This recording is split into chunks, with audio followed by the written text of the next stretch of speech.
Welcome to We Chat Divorce, hosted by Karen Chellew, Legal Liaison, and Catherine Shanahan, CDFA.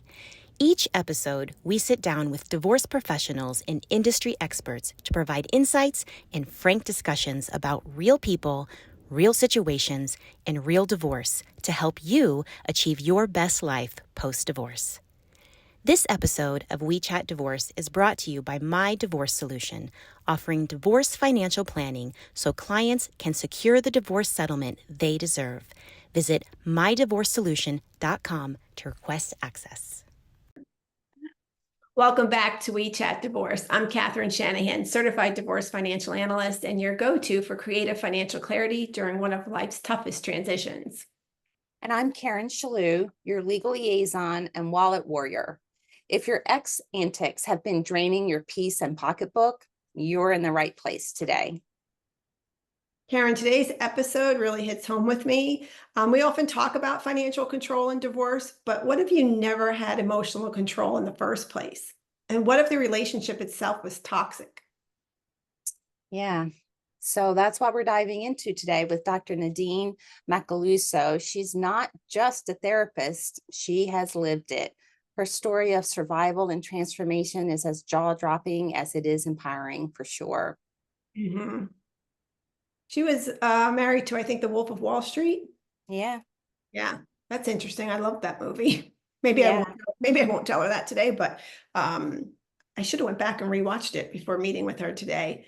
But I know she's going to be fantastic. She just has that, well, first of all, life experience, but her demeanor is so helpful to you if you're going through it. So I think our listeners are really going to resonate with her if they feel like they are experiencing this type of trauma. So it does highlight something that we see often in our work here at MDS. When trauma bonds are involved, financial abuse and manipulation are often a part of that pattern. And the emotional chaos isn't just in your heart. It shows up in the bank account, and it shows up when we see our clients just gathering the documents and going through their expenses and getting a realization of what assets they have or don't have, or what debt they have that they never knew they had. Yeah, and if you've ever questioned why is it so hard to leave somebody who hurts you, or how to protect your kids from repeating the cycle, you do need to hear this. We were introduced to Dr. Nadine by a shared client, and we're so excited to have this an opportunity to interview her and continue to collaborate with her.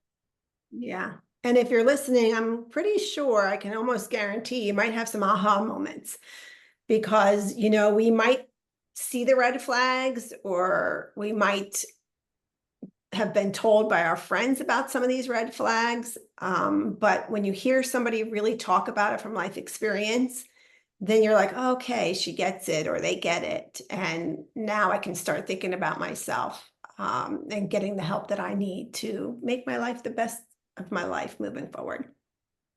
It's great. Here we go. Okay, here we go. Dr. Nadine, welcome to We Chat Divorce. We're so thrilled to have you here with us today. Oh, thank you so much. I'm so excited to have this conversation. I've been waiting to do this for a while. Yeah, we're excited too. Your story has been shared around the world, especially with the release of The Wolf of Wall Street. But what many people don't realize in the healing journey that came after. Can you start by telling us what led you from surviving that high-profile relationship to becoming a therapist who now helps break free from trauma bonds? Yeah, sure. So, right, I was in the quintessential trauma bonds, many moons ago, unbeknownst to me, right? Because nobody was using these words, narcissism, trauma bonds back then. And I moved to California because I was living in New York with my ex, and I really wanted a fresh start for my children. And so my partner at the time lived there. And so I picked us up and moved. And I was actually working in the garment business. But I was meditating a lot in California. We drink green juice, we do yoga, we meditate there. And it just came to me to go back to school, because therapy, when I met my ex, the Wolf of Wall Street, I put myself into therapy. And I believe that therapy had saved my life. I don't know if I'd be alive. I don't know if I would be the person that came out of this in one piece if I hadn't been in therapy. And so at 38, I went back to school to get my master's, and then I got my doctorate. The movie came out, The Wolf of Wall Street, 2013. And so I had a private practice in Manhattan Beach, California.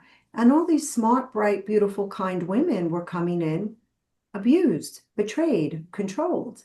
And I'm an academic and a nerd. So I went back to the research to write my book, Run Like Hell. And now it's become my specialty. I love that. You talk a lot about Run Like Hell, which is the name of your book, right? Yeah. The warning signs people should be looking for, especially early in relationships. Because I love how you said you entered the relationship and got a therapist right away. I think that what we know about trauma bonds and what the research shows and what I've experienced with the women I work with is trauma bonds usually start very fast and furious, right? So any relationship that feels like it's too good to be true probably is. Can you define trauma bond as you're using it? Yeah. Yeah. So a trauma bond is a toxic, dysfunctional relationship between two emotionally attached people, right? You're not going to have a trauma bond with the barrister at Starbucks. You have to be attached to them. But what makes it different is that the perpetrator or predatory person wants power and control over their partner, right? All relationships can have fights. We can even call some toxic. But that's the one difference, is that one of the partners wants to control the lover. And it has to have two conditions. It has to have a power imbalance where, one person has the power and they use and exploit that power, even if you start off as equals. And then it has to have intermittent reinforcement. So if you're listening to this and you're noticing, 70% of the time my partner's cruel, controlling, abusive. But then 30% of the time, they are Romeo, they are Prince Charming, they're kind, generous, and helpful. That's a sign to really look out for. Mm-hmm. Yeah. Boy, we hear a lot about, because we deal with the financial world and we go through all the financials when somebody's getting divorced with our portrait. There's so much financial control that people just don't realize when they're in it. Yes. And then when they're exiting, they realize, oh my gosh, was I financially controlled all these years? Oh, yeah. Financial coercion is huge, right? Because when you think about it, often the person with the most resources has the most power, right? So that predatory perpetrator wants to keep the power. So they want to have control over the finances and the resources, the bank accounts, the credit cards, how much is spent. I mean, there's so many ways people get financially controlled. Mm-hmm. How did you realize it? For me, I was so young, so it was a little different because my ex was making so much money. I was actually making a lot of money too as a model for a young girl back then, because I had a Miller Lite commercial, so I was successful in my own right. But he was making such big money because he was breaking the law. So it's easy to make a lot of money when you're breaking the law. And so he had, I could buy whatever I want, let's say, but he controlled everything, the bank accounts. And I think where a lot of my financial coercion came in is that I was always signing documents that I had no idea what I was signing. Just sign this, just sign this. So I had like LLCs in my name and tons of things in my name that I had no control over. But that was just used as a beard, I guess. One big red flag there, and we get that a lot because people don't sign their tax returns. But you mentioned something I want to not skip over, is that you were a model, successful, had your own. Did you deposit money did you give him that money to control, or did you set up your own? No, because like most trauma bonds, they want to control you. So he was like, you don't need to work. I make so much money. So what? You're going to make $3,000 in a day? You don't need that. And I was like, oh, I guess he's right, right? So that comes across as caretaking initially to the naive mind, not understanding that he wants to financially control me. So, Dr. Nadine, you use the term pathological lover instead of narcissist. Why is that? And what makes those types of individuals so dangerous in relationships? Yeah, because, narcissism is thrown around, as we know, on social media and on the internet. And this pathological predatory person is much more than just a narcissist. I wish they were just a narcissist. I wish they were just concerned with their image, exploitative and selfish. That would be easy. But they usually have a cluster B personality, which is narcissism, antisocial personality disorder, or borderline. But they can also have compulsive addictions, process addictions like gambling and sex addiction. They're usually highly impulsive. They usually have substance abuse issues. They can have a mood disorder. And they're also often have elements of something called the dark tetrad, which is a person who has malevolent intentions. And under this umbrella term is narcissism, psychopathy, Machiavellianism, and sadism. So not every single one of them has all of these traits, but you just look at I named like 7 to 10 things. Mhm. And that's why it's so complex, because this person is very complex. So I wish they were just a narcissist, and pathological means mentally unwell. And I believe that anybody that will use, harm, exploit, and betray you to get their needs met for money, power, pleasure, and status is mentally unhealthy. If you're in one of these kind of relationships and you're trying to get out to get divorced, it's almost like you need to pull the fire alarm, because it's Correct. scary. It's so scary to leave. And even So scary. when, I was on with a client yesterday or the day before, I can't remember, and she started gathering documents years ago, and she finally got courage to leave. He's a very abusive situation. And she gathered a lot of documents, and a lot of them are outdated. But I said to her, wow, I mean, what a great job, because just getting one document can Yes. freeze somebody. Like, I can't do that. And she gathered 100 documents. So, she was like, wow, thank you for telling me I did a good job, because she didn't feel like that, because she's in that fight or flight mode, I guess, That's right. That's right. Yeah, I'm working with a woman right now who's married for 30 years and is in the same state, gathering all the documents while she's still living with him. Mhm. And I'm supporting her the whole time as she's direct messaging me, this is so hard, this is so scary. And I'm like, I know, just keep going. But yeah, it is a big deal to be able to do that, because this person instills fear into you and purpose to control you. So to take that step to leave and divorce, it's not like a regular divorce.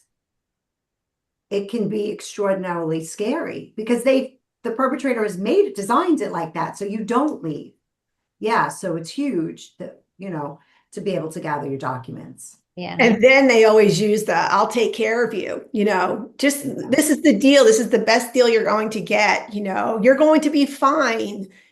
Just take this if you're going to get divorced, because I'm not giving you a penny more. Right. They use all their tactics then when they actually do decide to mention or commit to getting divorced. Right. Yeah. And they lie too.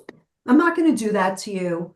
What happens is that once you say to this person you're going to leave, it's like declaring war, right? I mean, you deserve to leave because what you've dealt with, but to them, now you become the enemy, and they want to destroy you.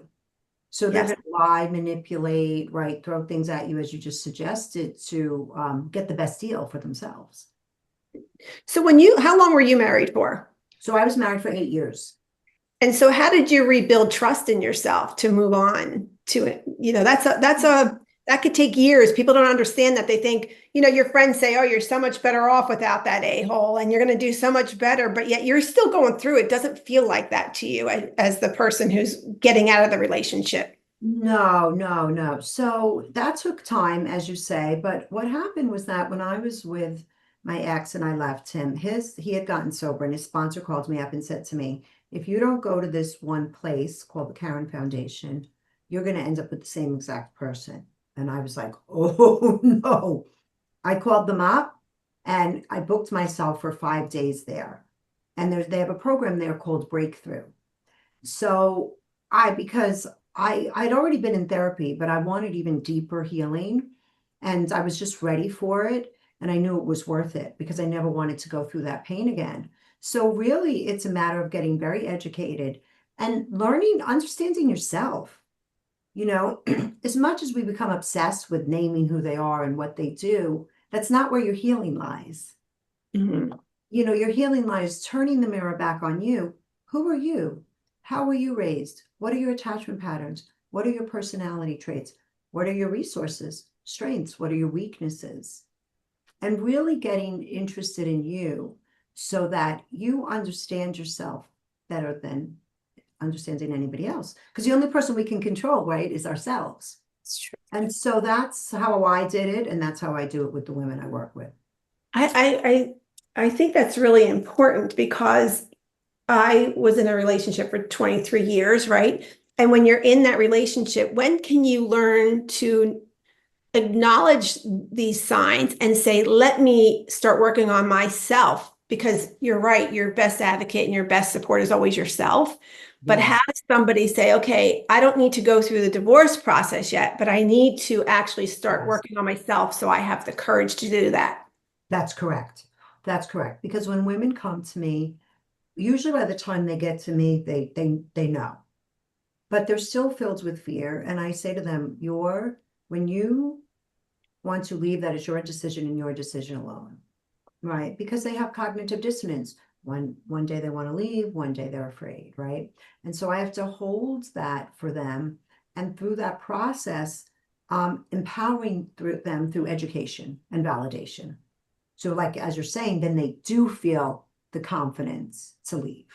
Yeah, and I think I like that you focus on that because we have a majority of high net worth individuals and women Yeah. who are coming. And our process, we're not attorneys, we don't file, we don't have deadlines. And so Right. it gives them that space to start getting the financial clarity, the financial knowledge that they need, whether they need to stay or go, what it's going to look like, what it could look like.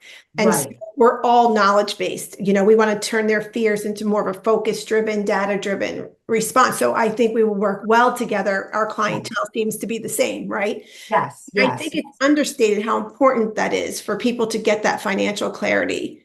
Oh, I mean, especially if you've been dealing with financial coercion, right? And you Mhm. don't even know what's in your bank account, right? And a lot of women, well, I've worked with women who fear approaching the money, right? Right. So to have you guys as support to do that, because we can't build resilience in isolation.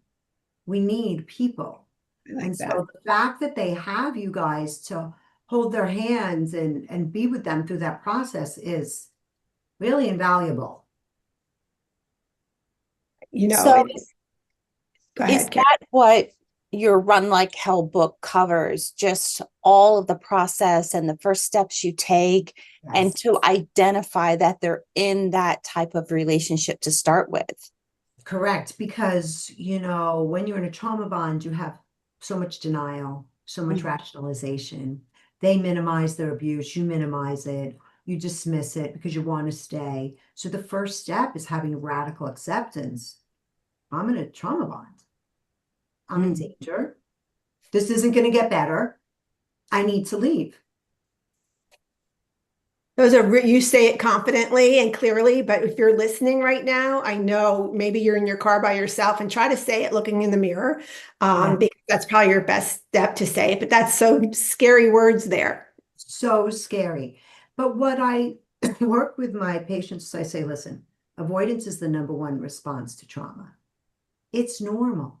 Don't judge yourself for it, but then you have to be your own cheerleader and get yourself to approach little by little with someone like me, with somebody like you guys, right? Just so you have support along the whole journey. You don't have to do it alone. And you can't. Yes. You can't. No, No, you can't. You can't. and there's no shame in that. None. None. None. And I think it's beautiful that women rely on each other. Oh, so do I. I mean, Yeah. for example, for MDS, I had the conversation. Karen and I always have recaps in the morning.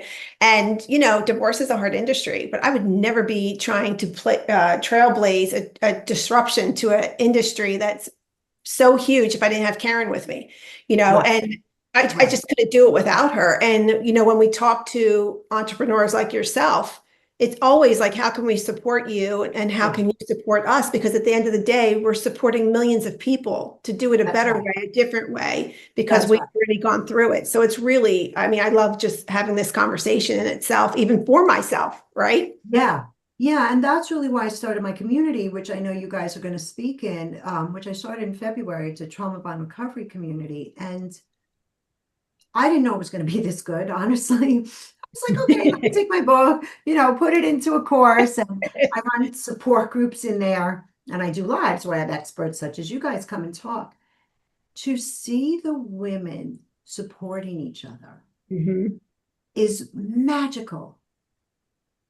And like I say, you can't attack a trauma bond really just with therapy. I wish you could. We have meditations, we have journal prompts, we have community, we have lessons, we have experts, we have support groups, because women need women that get it.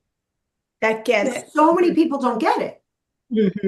So true. And the court system being one of them, or the whole industry of this particular situation, it's not understood.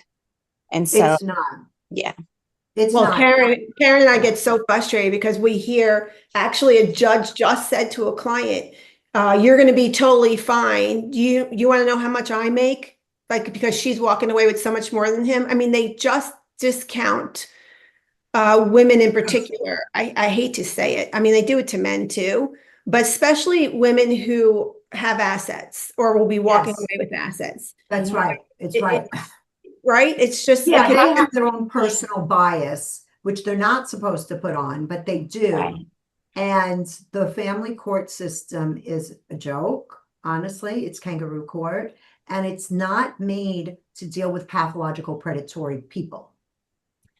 That's so true. Once they took domestic violence out of criminal court, and I forgot the year, but I got to look that up. It was in the early 1900s, and put it into family court. That's when everything went awry. Yeah. Because abuse and coercion really should be criminal.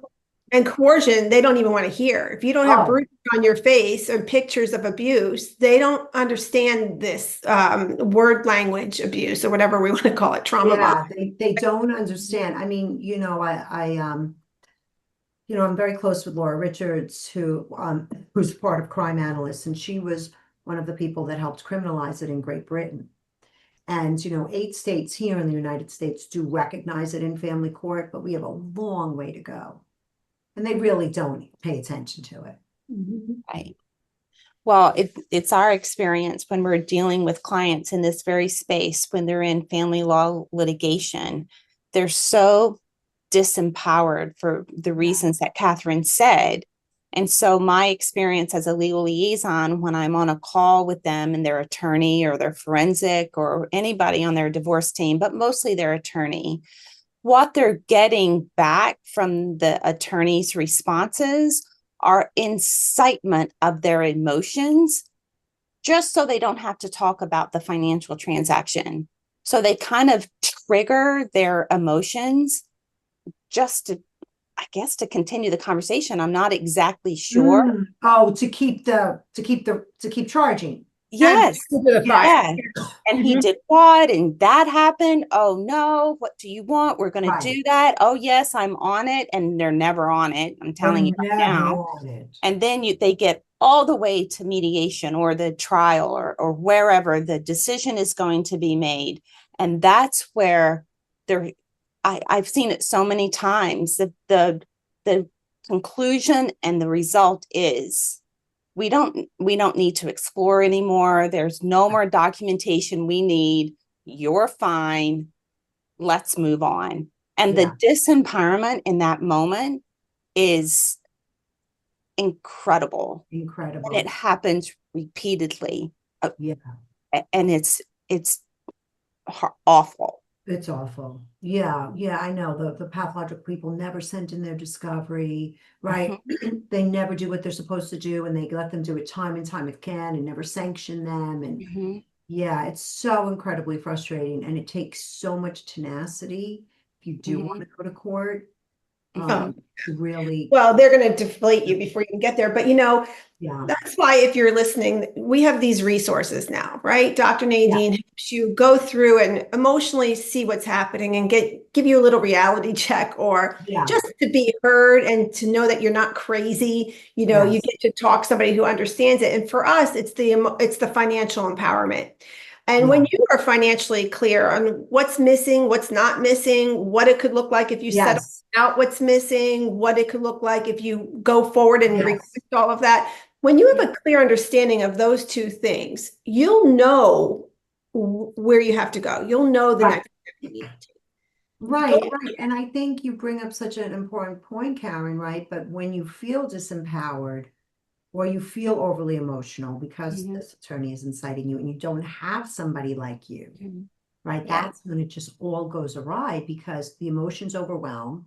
They can't see the facts. They don't have somebody helping them pull out the facts. Mhm.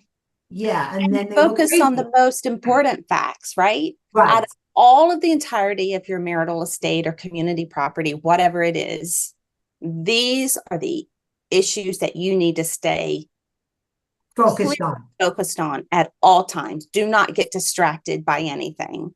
Yeah. And to your point, that is exactly the path that will have to be taken in these types of situations. Yeah. No, I mean, it's an incredible service that you provide and one that's really, really needed. Yeah. And same with you. I mean, I just think they go hand in hand in so many ways because when you don't understand that you're in a love bombing relationship and you don't understand that, or you do understand, but you feel like you don't know where to go. So you have nobody to talk to really who understands it. And I do love your demeanor, to be honest with you. You know, you're straightforward, you come with a lot of knowledge, you care, you have empathy, and you get it, right? And Yes. for us, you know, our divorce financial specialists, we don't invest their money. Our CDFAs are not allowed to invest our clients' money. We have no stake in the game. And Right. you know, our legal liaisons, they know the buzzwords, they know the process. We know how hard it is to get yourself prepared financially. So there's no judgment. It's a judgment-free space. You know, we have people that Right. it takes them 5 years to get divorced, but we have that space for them to start getting their thoughts together. It really will change the way you go through the process. Yes. It will. Your first thing is not to run getting an attorney. It's to No. figure out who you're dealing with, get yourself financially prepared. Yes. And then you know what Yes. type of an attorney you might need, you know, so Right. it Right. does. And so many of these attorneys are not educated, or they're narcissists themselves, or they're pathological predatory people themselves, right? Because a lot of them are lawyers and surgeons. You know, that's what the research shows. I understand a surgeon, they have to cut into you. But, you know, I mean, I see it every single day where women spend hundreds of thousands of dollars and don't get Yes. anywhere. Yeah. Yes. And Dr. Nadine, on that very specific point, would you agree, or is this what you've experienced with your clients, that so often they hire an attorney very similar to their spouse? You know what? That's a great point. I hadn't really thought about that, but now that you're bringing it up, they do. And what happens, I want to build on that, is when you've been in a trauma bond, right? You are conditioned by this pathological person to fawn, to appease, to placate, to give in to non-advantageous things for yourself, right? So now when you're with your attorney and they're theoretically the authority and they have the power, a lot of women fall back into that trauma response. Mm-hmm. That's so true. So Especially when you're not financially prepared. They want to especially. So get the knowledge you need so you can help yourself move forward. And that's, I think, what the three of us are trying to say today. Yes, we are. And yeah, I'm so excited for you guys to come talk in my community. We're very excited to talk in your community because we think it's such an important community to get noticed, and to have a space, like you said, a safe space where you can ask what you want to ask because we all get it, right? Right. We all get it. We all get it. Yeah, so we do. So Dr. Nadine, thank you so much for being so open and generous with your story and your insight. I know many of our listeners needed to hear your words today. And for them or any of our listeners, how can they best find you? Sure. So go to my website, drnae.com. I have so many free assessments, so many free worksheets. If you're feeling curious, go take the trauma bond assessment. Go take the pathological lover checklist, right? It's all there for free. Then you can find me on Instagram at The Real Dr. Nadine, where I post every single day. Crazy, educational, entertaining stuff. Awesome. And on my website, you'll find everything about my community. If you're interested in that, you can find my book, Run Like Hell, which also has an audio version and a digital version, because if you're in your trauma bond, you can't exactly have a book that says Run Like Hell next to your nightstand. Good point. Yes. To our listeners, if this episode helped you or resonates with you, or you know someone who feels like they're in the dark right now and they don't know how to prepare to run like hell, just leave us a note, a comment. Dr. Nadine will be happy to get back on with us, I'm sure, for any follow-up questions, or find us in her community. Yes. And I want to leave you with something that you said. I want to leave our listeners with something that you said that I think is really very powerful. And you said you can't build resilience in isolation. Correct.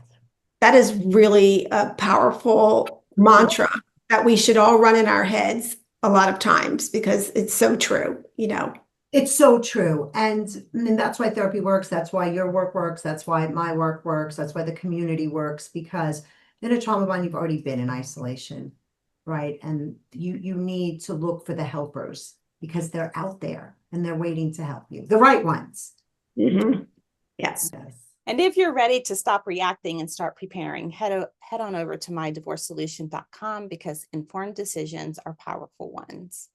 And until next time, stay informed, stay empowered, and keep chatting divorce with us. Thanks for joining us on another episode of We Chat Divorce. We hope this episode was informative and supportive on your divorce journey.